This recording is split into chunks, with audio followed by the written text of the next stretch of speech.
Hello, friends. Welcome to Digging the Bins. Today's episode is Brazil to West Africa. We'll be talking about all varieties of world music. We're here with fellow vinyl junkie, Grant Austin. Hey, Grant. Hey, guys. How are you? Looking forward to this. Grant and me are nerds, eh? So we've been basically talking about this episode for 2 months. 2 months is about right, Grant? So, man, it feels like all summer that we've been planning this episode. Yeah, but you know the thing. I mean, I can't speak for you, but I've had so much fun doing it. It's not like, oh, fuck, we're still on this. No, it's a question of let's absorb a bunch of material until we have something that's worth talking about. And it's just been fun watching this thing come together. We have such amazing records to talk about to you guys. First thing, Novos Baianos is one of them that we're going to talk about. This is actually a VMP exclusive, okay? And actually, I'm showing it right now, Grant, and right in the back is Os Mutantes, which is kind of like a comparable, but this is an exclusive release from Vinyl Me Please. You will find it. Visit them, actually. They got a garage sale with other stuff available, too, including this Wells Fargo here that was put out. You have the Wells Fargo, eh, Grant? Oh yeah, man! I've got the Wells Fargo, and I've also got this Ayalu Mess record. Yeah, gotcha. Man, which you guys were doing your show, Hessler, and you did it a couple days ago. And I thought this one might hit it. There's still copies in there of this one. Well, yeah, that's. I'm pretty sure they still got some there, and boy, brother, if I didn't have it, this would be top choice. Brother, it's very simple. You know why it is that it makes me happy to have a sponsor like this? Because it's the easiest thing for us to want to suggest records to other people, and the sponsors have exactly that. Vinyl Me Please, you know, you want to get the Wells Fargo, you want to get the Ayalo Mesfin. Not only are they available, because they're having their open house, non-members can go there as well and buy them, and it's free. This is the crazy part. If you live in Africa, free international shipping everywhere until the end of August. So, you know, those of you that were looking for the Black Sabbath, that's long gone, but a lot of the world music stuff is absolutely there. Yeah, I can't believe that they're doing the free shipping for non-members. Like, that's crazy, dude. It's totally nuts. But well, look, awesome. Dude, I mean, you're able to stock up on stuff. Another thing they have is Lee Perry. Okay, they got Lee Scratch Perry Super Ape on it, too, with a stencil. Beautiful thing, right? It's like, there's what so are you much kidding? I want in that store, man. There's so much, but in US, you don't see a big deal, but let's say Europe, there you start seeing a big deal, you know? So the Os Novos Baianos, the reason it is that I brought it up is because that came with the last box, and it's one of the records I think that probably I played most often since we've been working on this. It should be said also, this is a prize that we're giving away, folks. So if you like this programming, subscribe to the channels, YouTube, Facebook, share this broadcast with your friends, and tell us if you like international music. Very simple. What artists should me and Grant be talking about next? This is a community thing. We're trying to do it together here. We're not the pros. We want to know what you guys like, because there's always something new to discover.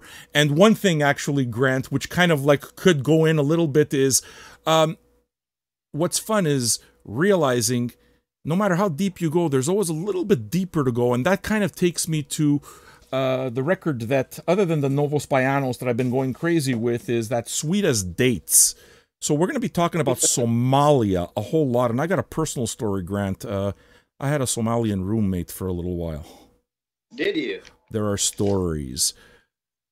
Why don't I let you take the lead a little bit, brother? Go for it. I want to hear you talk.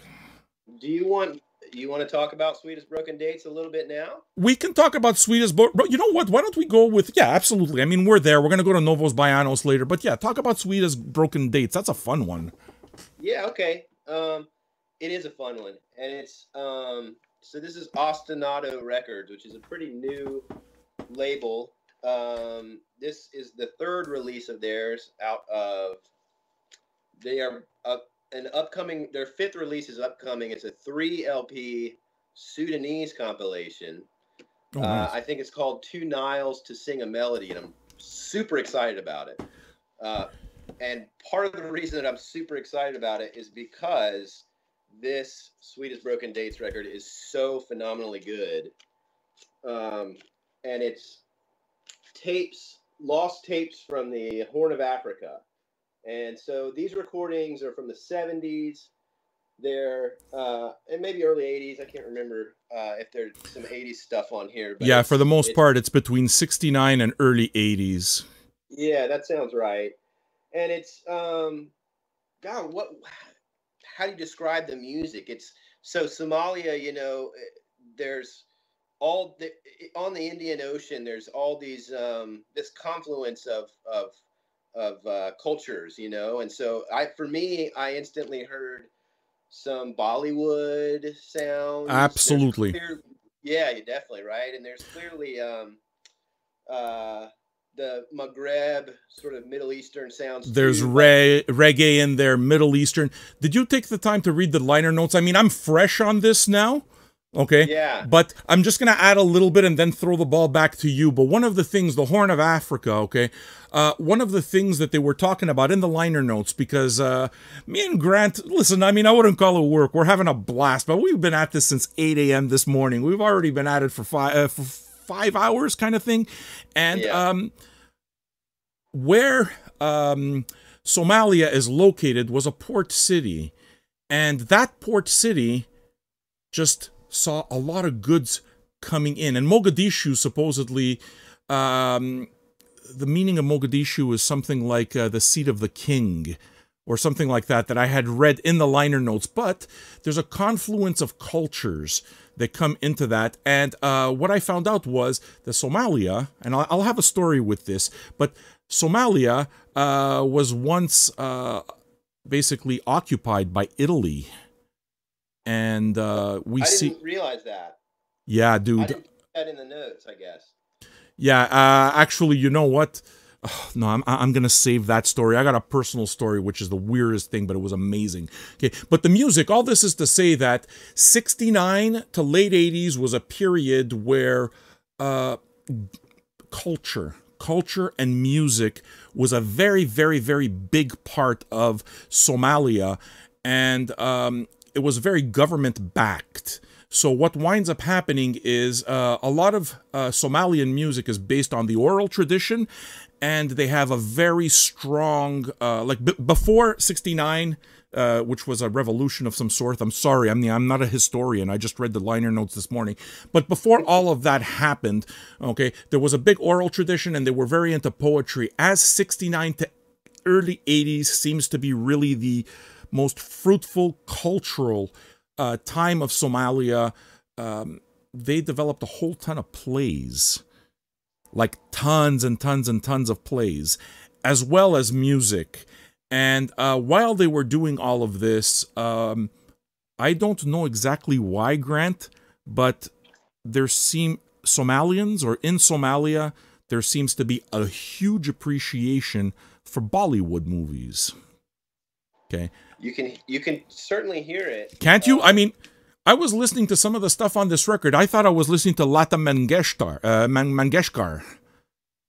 You know what I'm saying?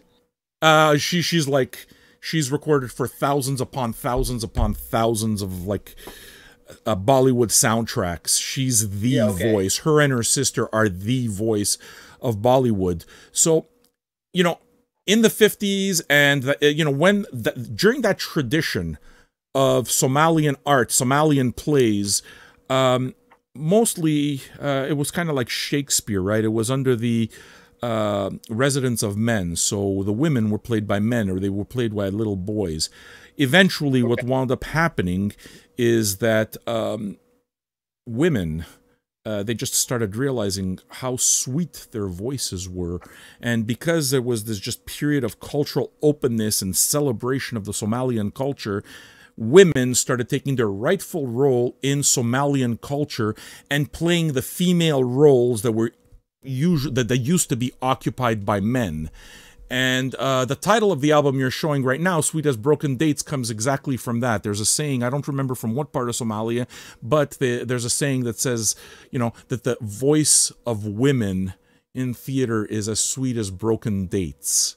So all that from just reading this morning, listening to 4 sides of music. It's a good way to spend a Sunday, ain't it? Oh man, it's a really good record. it's a really good record, and I didn't really even think about how it ties into sort of more of this episode when we go into that Mother's Garden, which is a focus on women and in Africa, and I think that a lot of the show is going to be centered around that theme. But this is the singers are mostly women on this compilation, but and that's a good thing. they're otherworldly. I really love this record. And so I wanted to also say Ostinato, where's the label from, Grant? Where's the label from? Is it a UK label or is it an American label? You know what? That's a good question. It's not an American label. I don't think the label head is named Vic Sohoni.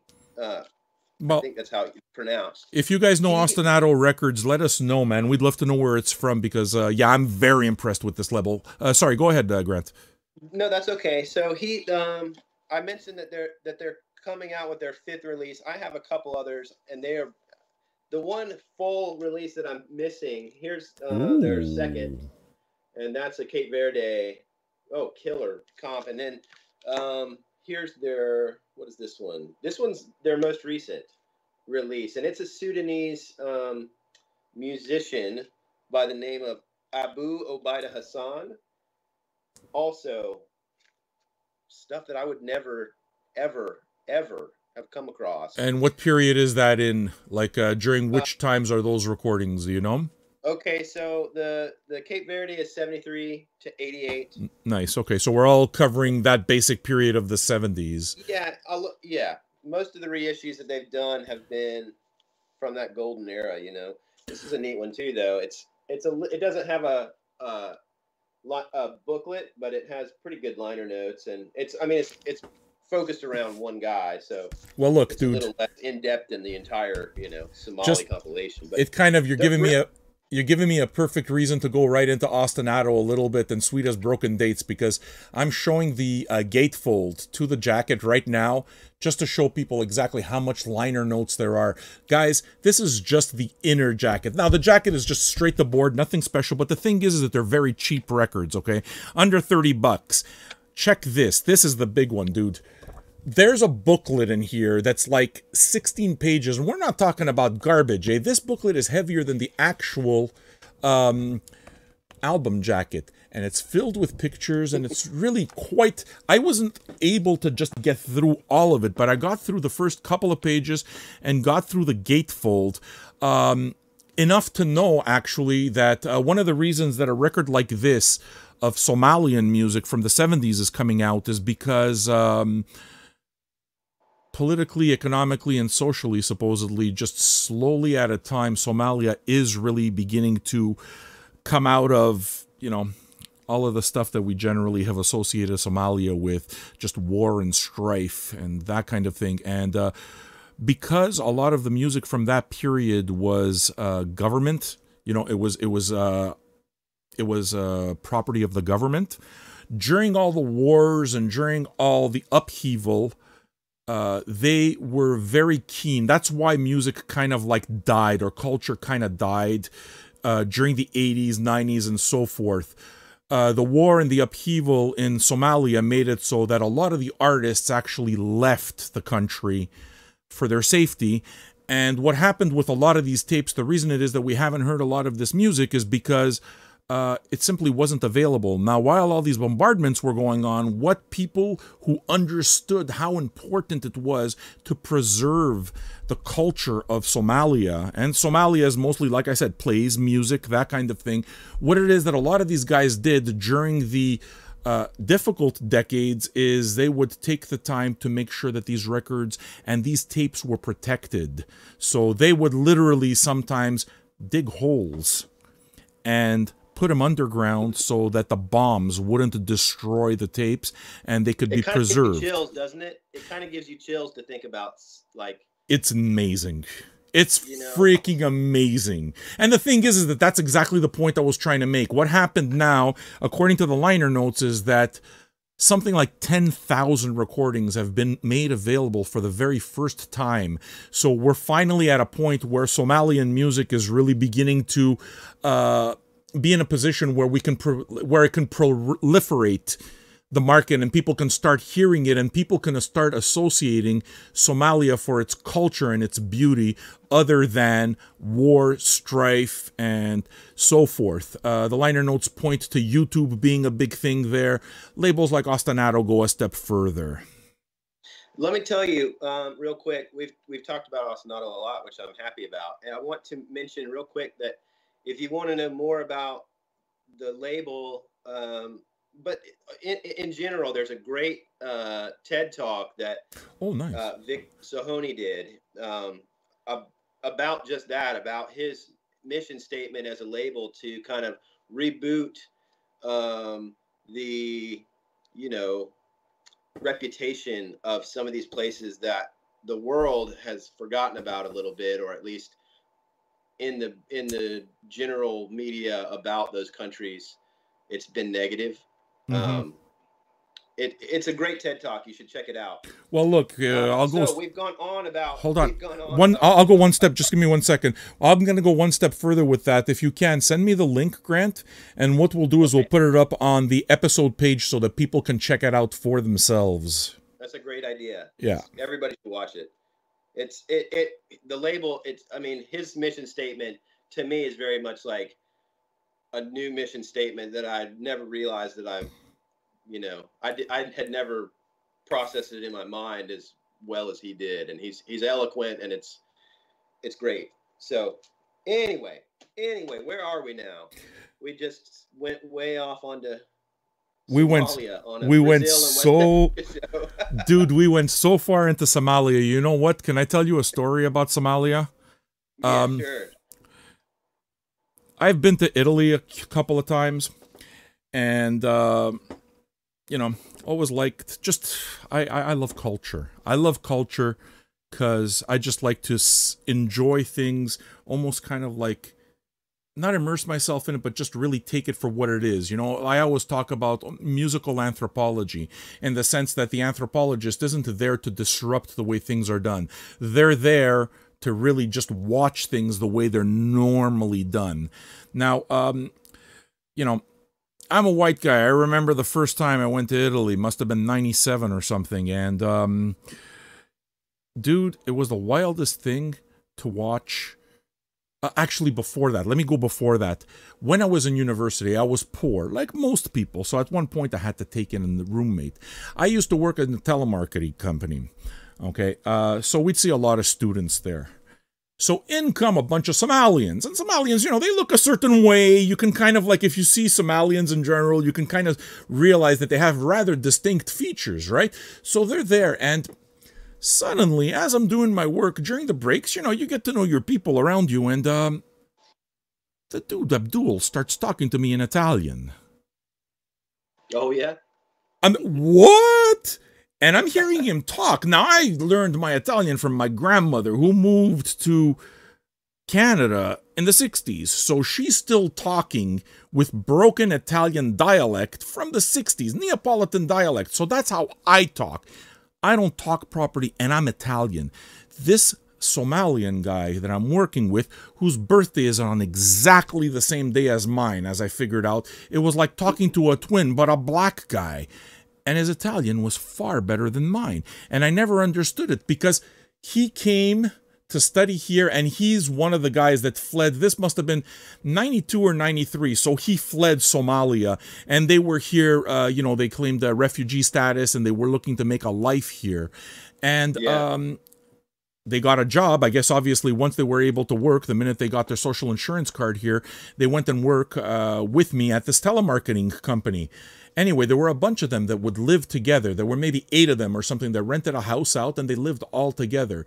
They needed to find one of their refugee friends who was just coming from Somalia, a roommate. And I needed a roommate. I was hard up for money. So it's like, I thought these guys were the most wonderful people in the world, and they'd have me over all the time, and we'd eat. It was just dude, it was like hanging out with Italians. It was so fucking uncanny. It was amazing. That's wild. And what winds up happening is I wind up taking in a roommate who's Somalian, and this guy knows Italian soccer better than me. He knows the language better than me. And it was the most mind-blowing experience because I never understood, dude, I never understood it until this morning when I picked up those liner notes. And as I was listening to exactly the record that you sent me, because you're the one who's responsible for sending me that record, Sweet as Broken Dates, that I realized the connection to Italy. It's because Italy occupied the area for a little while, and not Ethiopians, but Somalians, okay, kind of basically lost their culture and would go to school and learn everything in Italian. It is only after 69. Yeah. It is only after 69, I think, and I might be wrong, but it was only after 69, if memory serves me, that this cultural shift that we see in music and art and theater made it so that they put the onus on Somalia's own culture, and people started communicating in their native language rather than Italian. And that's the connection. That's why this group of Somalians that I lived with fucking 25 years ago or something like that spoke Italian. I learned this just today. I'm so glad that's a great story. Right? I wish that you were still in touch with them to talk about this now with them. I wonder the stories, if they even what they know about it. I bet they would have some. If they were into music, they would probably have something. I have such fond memories. I honestly speaking, and you know, with the world and social media being the way it is, I'm actually going to look up Abdul and see if I can find him, because yeah, man, there was a kinship there. That's great. Yeah, that would be really cool. Wouldn't that just so happy if you got back in touch with him because right? I sent you a record. Right? And for him to know that I appeared on Vinyl Junkies with this dude in fucking the States, and I don't even remember what state you're in, and our connection to music made us come up with this guy. That's what the vinyl is about, man. That's what this music experience is about. It's just, yeah. I didn't share a file with you. You know, you have a book to look at and think about it. I mean, that's what we do. Yeah. So, yeah, I mean, that's my little story on Somalian. I used to live with a Somalian guy who spoke Italian better than I did, and this music brought me all back to it, and you've completed a circle that's basically been, I never even questioned it, but now I know why. So why don't we move on, brother? So where do we go? Let's get rolling here. We are. Well, how deep are we in this episode? We're 22 minutes deep, just guys, so that you know. Okay, what you can do is, if you like all of this, let's say some of you guys aren't into the, I don't know, the talks or whatever. You want to just listen to the music. Subscribe to our Spotify. Every single week for every episode, we put together a mixtape. And based on what we're talking here, Grant and I are going to update it to make sure that you get at least a good solid hour of all the stuff we're talking about so that you get a taste. And if you like it enough, hey, you know what? Visit vinyljunkies.co. Visit the page. I got buy links there. I got listen links. The entire thing is there for you to have a complete experience and really reach a point where it's like you can immerse yourself in it and learn. And Grant is showing Tim Maya. All right, Grant, let's do some Tim Maya. Yeah, man. All right. So this is on the Wakabop. 2012. It is a 2-disc set, and it is the funk bomb, dude. It is so funky. It is. I'd seen this many times over the years. Oh, me too. In the bins, and it was always the second pick of the day or whatever. You know, it was just the thing that I never managed to get around to grabbing, and I did not too long ago, and finally get it, and it changed my whole perception of Brazilian music. It's not like any of the samba stuff, no bossa nova. I don't feel like there's, the MPB stuff is. It's just, well, so here's a little backstory. Tim Mayo grew up in the States from age, maybe he didn't grow up there. I think it was like he was 17, and then he lived there until he was like 30. And did he get deported? He ended up having to go back to Brazil, and was like, told all his friends in Brazil that he hadn't spoken Portuguese in 13 years, and he was, you know, thoroughly American at that point. And Okay. so, but he had been playing music this whole time. But he brought the funk, dude. He brought the funk to Brazil. And little did I know, but there's some great stories about it. One thing, let me tell you, I have a little criticism for this release, and you've had the same criticism before. Can you see the gatefold? Yeah, the liner notes are stupid. They're way too small. How can, you know, I'm sitting and chilling and reading, wanting to read all about this dude, and it's like, I got my mood lighting on, and this is what I'm doing, you know? That's not an enjoyable way to... Absolutely right. It's not ideal, you know what I mean? No, I hear you, dude. A bummer, but everything else about this release is awesome. It should be said also, Luwaka Bop. Back right here, I'm looking on the back right here, and it tells this story about how he bought 100 hits of acid and handed them out to the staff of his record label. Well, yeah, was apparently just completely nuts. Louis, he was like a man-child, they say, but the music, man, we'll have to put something on Spotify of this. Well, actually, I was waiting for you because I don't have any Tim Maya, and I share the same story as you. I've seen that record so many times, and I never picked it up. It's just one of those records that I didn't. But it should be said, Luwaka Bop is actually the same label that put out Who is William Onyebor, and it is the dude of Talking Heads who heads that label. Why? I never remember his motherfucking name. It's David Byrne. David Byrne, yes. Psycho Killer. Executive produced by Yale Evelev, which I think is also one of the label heads. Compiled by Paul Heck, who I don't know. Yeah. But anyway. Well, it's a hell of a label. So that's a record that you've kind of put back on my radar because I wanted to buy it many times like you never did, but now I think I will pick it up. Actually, you know what, guys? Just so that you know, Pop Market is one of our sponsors too. They offer shipping on any order over $100. So there's a little bit of a motivation there as well. But that's probably one of them that I'm going to look for. In terms of the funk, that compilation from which period does it cover? Does it say? Oh, yeah, good. It does. You know, I recently came across another one of his that it was like Disco Sweat or something. I think this is, if I can find it quickly. You know, it's 70s. It's 70s. It's all 70s, eh? Yeah. I'm pretty sure it's all 70s. 74. I'm seeing 74, 75, 76. Okay. So yeah, I mean, like a lot of this stuff is. Well, it's funny because you had said, you know, you were saying that, you know, it surprised you that there was so much funk involved. That's one thing that I can say has not been the case for me. It's just, for me, it started right here. I'm showing this compilation, which I talked about during our last show, but I can't recommend, not for sound or anything, but just for sheer music.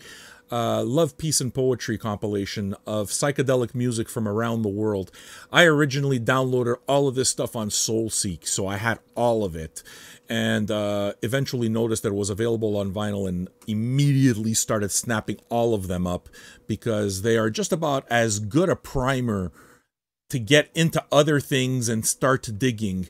So there's this one here and another one actually that maybe I can point out to you. I know that you're always looking for something, but have you ever heard of the Tropicalia and Furs label?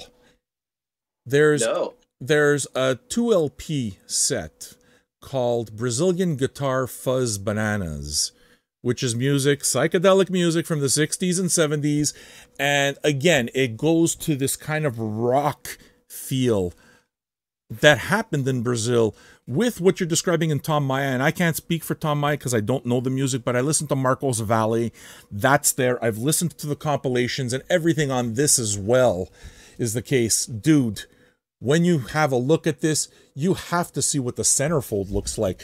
If you're familiar with Funkadelic at all, it looks, here you go, upside down. It looks like a Pedro Bell centerfold.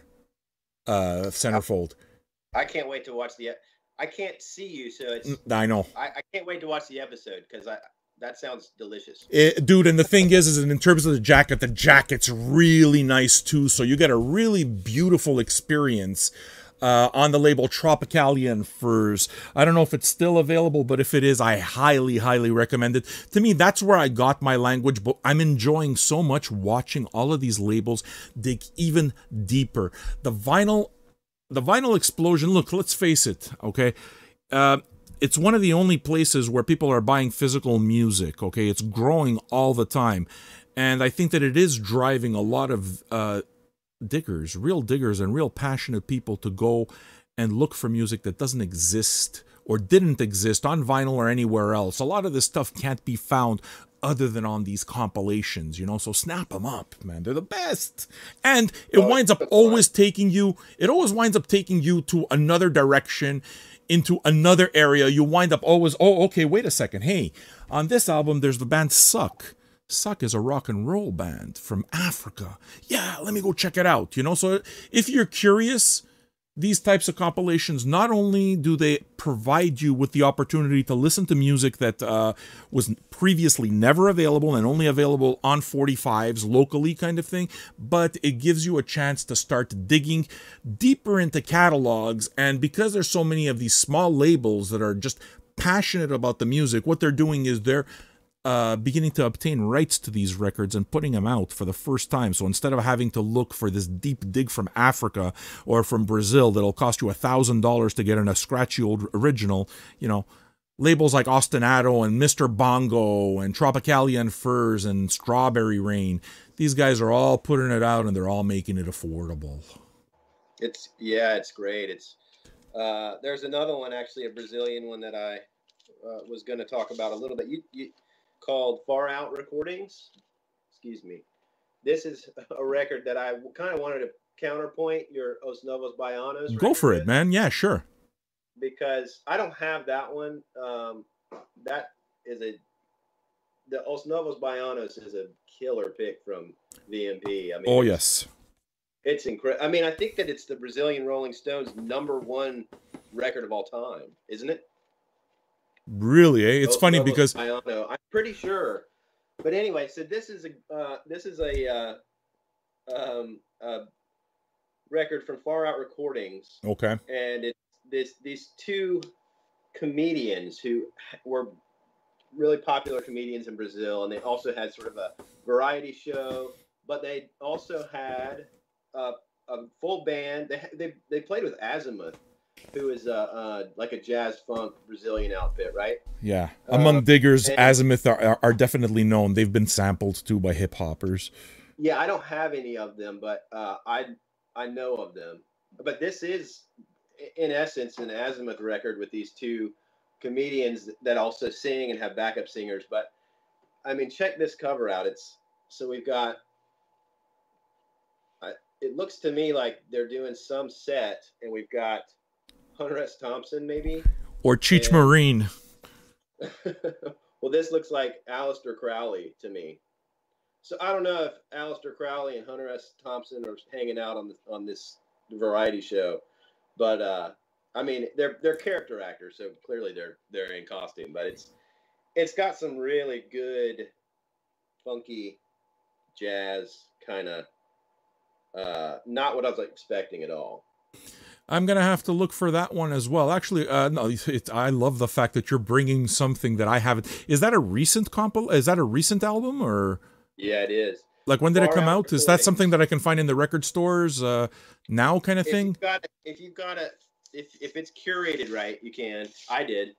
Okay. Well, what I do is, I mean, we curate everything, right? We put up all our picks on the website so people can visit Pop Market and just go out and buy them. We make everything easy for you there. Just go to the page, yeah. Vinyl Junkies. It's available, so. Yeah. Well, to me, Os Novos Baianos, whenever it is that I think of Brazilian rock, or I think the one that, or Brazilian psych, the one that always seems to be popular with the kids and just popular, the one that takes up a lot of a lot of space, I guess, is Os Mutantes, that are amazing. Yep. They are like really, truly amazing. This is where it is that it started for me in terms of this kind of Brazilian psychedelic music that I didn't know existed before, you know. And if you hear talk, basically this is the stuff that gets talked about all the time.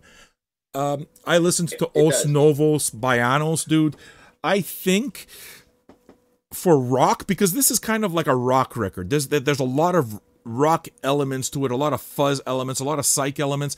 It might be it's something that I think I enjoy more than any one Os Mutantes record, which is really surprising. I don't put Marcos Valle in that situation because to me Marcos Valle is really my favorite Brazilian artist that I know to date, but and he's not necessarily rock and roll. You know, he's not necessarily the same kind of vibe, but Tim Maya is another one that I got to get into, and you're going to mention Tom Zay is another one that you picked up that you wanted to talk about as well, right? I'd love to hear you talk about Tom Zay a bit, please. Yeah, I'll talk a little bit about Tom Zay. Now, let me just first preface by saying I don't know a whole lot about Tom Zay, but that's fine. I can tell you that this is his first LP. This was a Mr. Bongo reissue alongside the original Rosenblit label, I believe it seems to be. 68. So that's 68 is the conception of Tropicalia, okay? Like Caetano Veloso in his is it just a self-titled release? Anyway, the first track on it in 68 is called Tropicalia. Okay. And that was like, you know, shortly followed by I want to say like Gilberto Gil and that Tropicalia compilation with Gal Costa, I think, and you know all the Tropicalia. Arthur Verocai. I think Mr. Bongo put out Arthur Verocai also, eh? Yeah, they that's have so big on my Brazilian list, man. They've got a great catalog, dude. Mr. Bongo, what's up? We love you here. It just needs to look. I mean, their packaging is nothing special. It's all right. It's totally acceptable. The records, you're not. Look, let's just. I feel like we need to say it because, you know, it's just the records are pretty ordinary in terms of the quality of the packaging and records. But I want to say that with a caveat that I'm saying it only because I feel like I should say it so that the consumer knows what to expect. A lot of this stuff, forget about finding it original, and it sounded bad to begin with. Okay, so let's not get. It's not jazz, you know. It's not jazz from the 50s. I think we can say this about it. It's a decent, affordable reissue of a lot of cool deep dig stuff. Boom, you got it. Right, like it's nothing. It's not. Now this jacket is really nice, and I think that this was partially because it's it's pretty lightweight, I guess. And that's. But listen, it's not going to stop me from buying the record. I was hesitant to start collecting the Mr. Bongo stuff at first because some of the stuff they were releasing, I was finding on boutique labels that were like super nice. But eventually I was like, I can't keep that up. There's no way. And so I took the plunge, and I think the one, let me find it. Is this the first one that I got? Maybe this is the first Mr. Bongo release that I got. And it's Ebo Taylor, nice. And I was satisfied to continue from there. But let me get back to Tom Zay real quick, and because we're going to go into Ebo Taylor for sure. Oh yeah, just showed the record now, but go into Tom Zay some more. Yeah. So you know this is a record from '68. To me it's kind of like a traveling freak show carny circus kind of record, if that makes any sense. It's got that Brazilian kind of smooth samba, you know, MPB stuff, but Tom Zay was somewhat of an avant-garde experimentalist. He's been compared to people like Beefheart and Zappa, and those are justified comparisons, I'd say. I think that throughout the 70s, he was kind of going deeper into the rabbit hole of experimentation. And you know, I've seen some recordings, some live videos of him, you know, using a saw on like a pipe and stuff as instrumentation. So, you know, he was pushing limits for sure. And he he was one that David Byrne pulled out of a bin in Rio de Janeiro. He had kind of gone away. Oh, really? And David Byrne found, I don't know which album, but he found one of these Tom Zay albums and took it home. And, you know, shortly thereafter became obsessed and tracked him down, and they hooked up, and they became friends, and he started reissuing the stuff. And I guess I'm going to see if there's any on Luwaka Bop, in which case, because Luwaka Bop's a great label. And David Byrne really spends money on this stuff, you know? I love this this cover though. Well, yeah, definitely. Really, it gives you a sense of what to expect. It kind of does. It really is a colorful, wild sort of show of a record. Well, what you're gonna do is you're gonna give me a suggestion of a song that you enjoy off of that, so we can put it in our weekly mixtape along with the Tim Maya and some other stuff. We're only up to like 38 minutes on it right now, so we want to kind of fill it up to give people really an idea of everything that we talk about here. If you guys like the mixtapes, pretty simple. Listen, man, subscribe to the channel. We do this every week. We love doing it, and the music's legit good, you know. We buy it. If you like it, you know, you'll at least kind of like stream it on Spotify. And if you like it enough, then you'll go for the full experience. And some of these records are worth that, just like that Sweet as Broken Dates record that I mentioned from Ostinato. They certainly, I think, make a very strong argument for your $25 or $30, you know, for a double LP. They give you a lot. Ostinato Records definitely does it right, as far as I'm concerned. Yeah, me too. So where are we going next, brother man? Well, I'm thinking that we should just go right back to this, use Mr. Bongo as kind of a pivot, if you want. I mean, for Ebo Taylor episode, and we've got some African to talk about. Beauty, let's do it, man. Yeah, okay. So I think this is possibly my favorite Ebo Taylor. My Love of Music, is it called? My Love and Music. Ebo Taylor, okay. You know what? Guess who's on it? Pat Thomas? Pat Thomas. And this is another African female singer that I'm in love with this lady. She didn't do a whole lot. What's her name? She did mostly stuff on, her name's Lola Everett. Okay. And she's on some Pat Thomas. I think she was Pat Thomas's wife for a while in the 70s, and so she sang a lot with him. She was on a record. Is the name going to come to me or not? And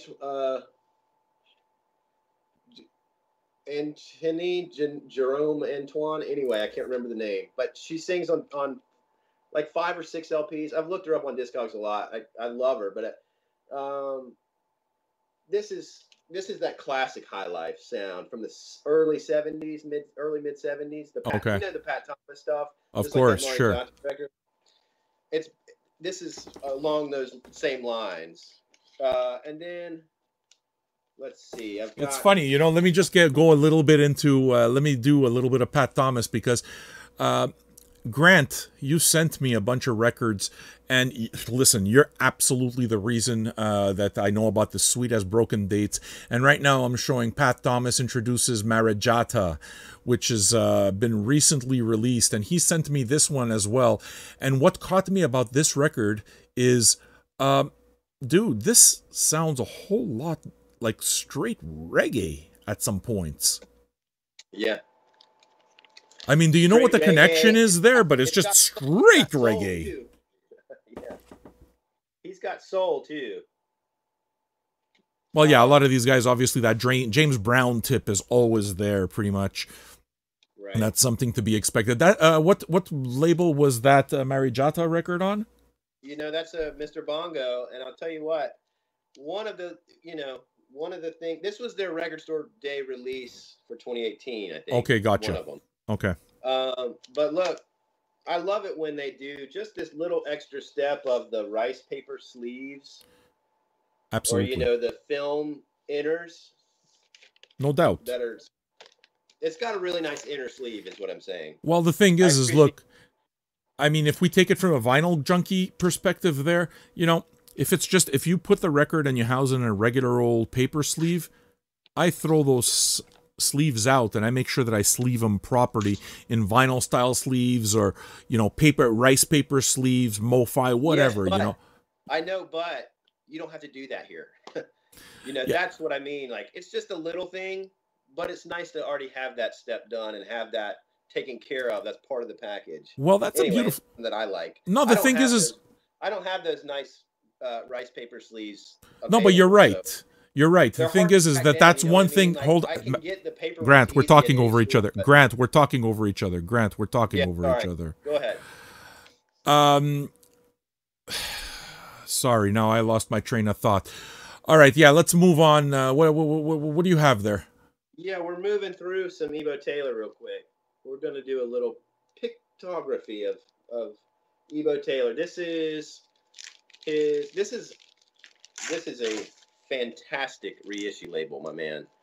This is a label called Superfly. It's a French label. Okay. And this is also released on Mr. Bongo. They did this record too, but this is it's a Japanese jacket, really high quality.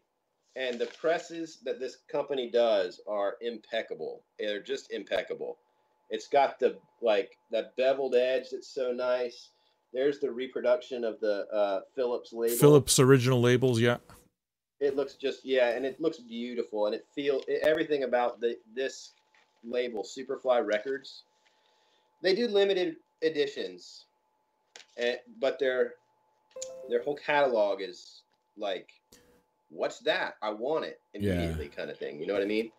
Well, dude, we're at 46, so why don't we go right into Ebo Taylor? Here, look, we got to talk about this one real quick. Yeah, this is the new Ebo Taylor, right? Right, that's right. When did this come out? This year. This year, eh? This is available in the Vinyl Me Please shop right now, and also on Pop Market. Very recommended. Great record, man. Oh, yeah. Ebo Taylor, 82 years old, putting this out. Man, the first thing that came to my mind when I put this record on was, this is Highlife of the Future. And I think I told that to you, and you're like, what do you mean by that, right? This is a future Highlife record. This is an incredible feat. I mean, it's at 82 years old. The other thing that came to my mind was that Sweet Tea Buddy Guy record. You know how Oh, yeah, sure. Like, holy shit, you know, like, holy shit, Buddy Guy is never lost it, but clearly showing his prowess. Yeah, and that's what Ebo's doing here. Ebo's like, yo, don't fuck around. Like, this is real shit. Well, and there's big failure moments on this record as well, and yeah, the fact that it's a new record is something that definitely blew my mind. And again, it's because all of these labels are they're giving new life to these artists that have been forgotten since forever. So just the idea, for example, of this 82-year-old man putting out this mind blower of a record, dude, who knows? Can you imagine being able to see that guy on tour? Okay, maybe he's not going to go to the little cities, but maybe these jazz festivals or something. Fuck, man, I'd plunk down my money to see that for sure. Hell yeah, hell yeah. Oh, this was probably my top pick of. It's hard to choose, but this is probably my top pick of the three that I received from Vinyl Me Please. And so he's also playing with two of his sons are playing on this record. Nice, okay. Henry Taylor plays keys and sings, and Roy X Taylor plays percussion on it. So not only is it a seminal movement into the future of Highlife, but it's the next generation of Highlife musicians, and they're working with hip hop artists in Nigeria. I mean, in Ghana, and in West Africa, and so it's really exciting. It's kind of gotten me into some of the way more current, this Highlife rap shit that I didn't know about until I started looking more into this stuff, into this record and the players on it. Well, the thing is, I mean, we know it will lead you places. We know that we're just scratching the surface, and I think that's the entire point of a show like this. We just put up a couple of records, and it leads us down rabbit holes that'll make it for the next episode of Digging the Bins. What we'll do is we'll close off with some fairly modern female singers, also from Africa. What I'm doing right now is showing the compilation to Mother's Garden, the funky sounds of female Africa, 1975 to 84. This one is released on Africa 7 label, which it's my first experience. Dude, I loved this record, man. This African funk, but African disco too. It sounded ultra modern and just worked really well for me, man. I love the fact that these records are coming out, and you know what? It should be said again, a shout out to Vinyl Me Please, because people who like this kind of music, or just people who generally go to record stores, or they like buying something because they're curious, you know? They don't want to buy the same AC/DC record, or they don't want to buy the same Elton John record. They're looking for something a little bit different. Knowing that, you know, these people are making it available is a really cool thing. I couldn't suggest this anymore, this Mother's Garden, but it should be said also that, you know, it definitely, some of it does veer towards the disco. As a matter of fact, the very first song to me is very Giorgio Moroder worthy. It kind of reminded me of Donna Summer, if anything, you know? There you go. Yeah, you're right. It's well, for me, I had to listen to it 3 times to like, and then I fell in love with it. This immediately grabbed my eye because of her right here. That's Miriam Makeba? No, this is Akofa Kosa. Okay.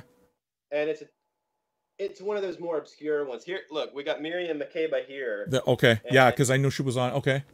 Yep, there's Lajadu Sisters, and here's Akofa Kosa. This is that first track. That's Letta and Bulu is her name. That's a big old disco track. So good. It's nice, dude. It's really nice. Well, so I was expecting it to be. There's like 2 70s or 70s recordings on this album, and the rest of them are in the 80s. Okay. And the one that I was expecting was more. I wasn't sure what to expect, but I thought that it was going to be more along this 70s Akofa Kosa style. And so I put it on, and it wasn't the track that I wanted off. This is a super rare album, and I have one other track off of her recording. Okay. But you know, it was one of those like where I just put it on, and I had these expectations of what I wanted this record to be, and it wasn't that. And I was disappointed, and I was like, and I started to try to, you know, I was criticizing it without really giving it a chance. And so I finally put it on a 3rd time without any preconceptions and just said, what is the compiler wanting to give to me? Not what do I want from the compiler. You know what I mean? And Precisely. then it was like, fuck, this is great. This is yes. That's what I need to open my mind. I don't need to be I don't know everything. I don't need to pretend to know everything. Absolutely. I really just try to enjoy this shit because it's great. And there's also some reggae feeling stuff, and it's a really neat compilation. It's for me, it went from being 3rd place easily of the 3 that I got to being really close to the Ebo Taylor. And then finally, dude, we're going to close off with the Christy Essien record on the Aphrodisia label. This came out just this year as well. The record called One Understanding. It's not her first record, but it's really supposedly very highly sought after. It's the first time that I've ever heard it. VMP sent it over, but Aphrodisia, supposedly, I think we were talking as we were prepping this, you were saying that it's another one of those obscure African labels that we should be paying more attention to. Well, it's certainly a label we should be paying attention to. It's not so obscure, really. It's so Aphrodisia was an evolution of Decca in Nigeria. Nice. Okay, I didn't know that. Yeah. So it was Decca, and then as independence was rising, you know, there was a move to localized businesses. Okay. And so it was taken over by I'm not wording this really well, but it was taken over by Nigerian natives. Okay. And then they made incredible catalog out of it, and it's got, you know. So basically, Decca, it's got a connection to Decca Records. We're talking about Fela Kuti releases. We're talking about like huge releases. Okay, like got you. So in other words, kind of like the international leg of this kind of music from the area. Yeah. So okay, here's good. One of their original labels here. That's an original, and so there's, you know, through the years there have been reissues of lots of their stuff. Here, Manu Dibango's here. I just grabbed, basically I grabbed like Manu Dibango, the best. Released that are originally Aphrodisia releases. These are originals that you have? No. These are different reissues. Gotcha. I have like 1 or 2 original Aphrodisias. Yeah, that Joni Hastrup looks awesome. That were released on Aphrodisia, a whole host of stuff. And so here's Academy Records did one that they nabbed the label and put Academy on it. Gotcha. But and so yeah, this we took a great one. This is another Superfly reissue. Okay. That record label that I told you about, Ebo Taylor, like just primo, you know, everything you'd want. Anyway, well, and all of this stuff available on Spotify? Because I would like, I mean, I don't know this stuff, and it's nice to look at the records and hear you mention the names, but I'd like to listen to the music myself so that I can dig into it. Will you be able to put a couple of... A lot of it's on the last Africa Spotify list that I made you. Okay, gotcha. And so this guy owned the label for a little while. His name's Ebenezer Obey. This was one of the first African records I ever got, actually. That's awesome. He ended up running Aphrodisia towards the end of its like major tenure, and then he had this Obey label. This guy you kind of come across sometimes in world bins. Nice. Anyway, look, I had this little sort of presentation I wanted to give you on Aphrodisia because I love the label and I like to see the evolution of it. I can tell you what good reissues are and what bad reissues are, and that brings us to the Christy S.E.N., which is released on Aphrodisia. Okay. Finally, right? Aphrodisia has been resurrected as a label and not just as a reissue catalog. Gotcha. Right? I mean, they're reissuing their catalog, it seems, but they're doing it themselves, at least. Rather than just having it licensed out, kind of thing. Right, exactly. You know, and I think that it might have something to do. I need to do some sleuthing about it because I know that, you know, Son Afrique is a French label that's doing the same thing. They did the Ali Farka stuff recently. Oh, beauty. Yeah, sure.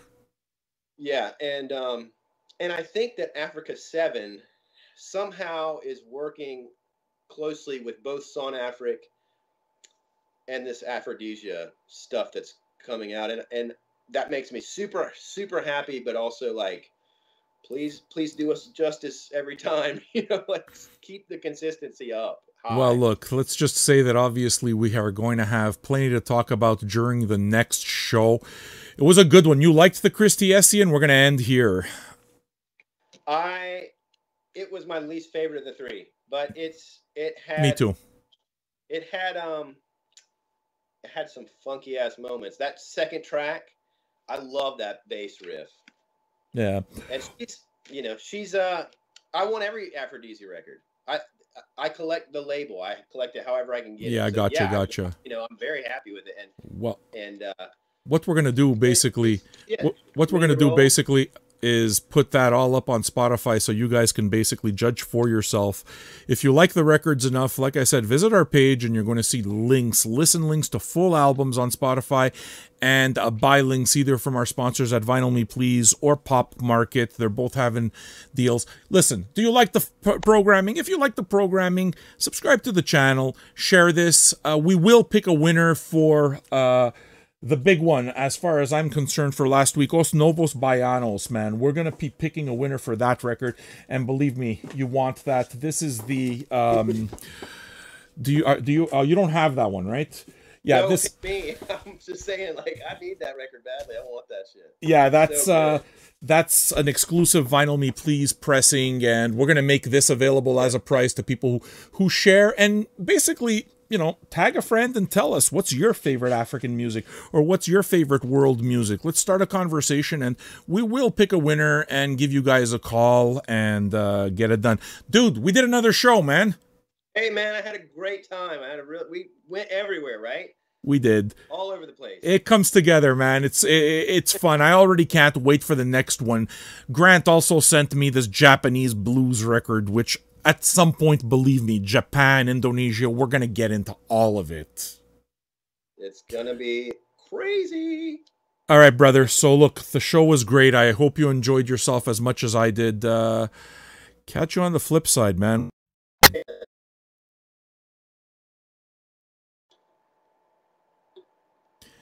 Hello, friends. Welcome to Digging the Bins.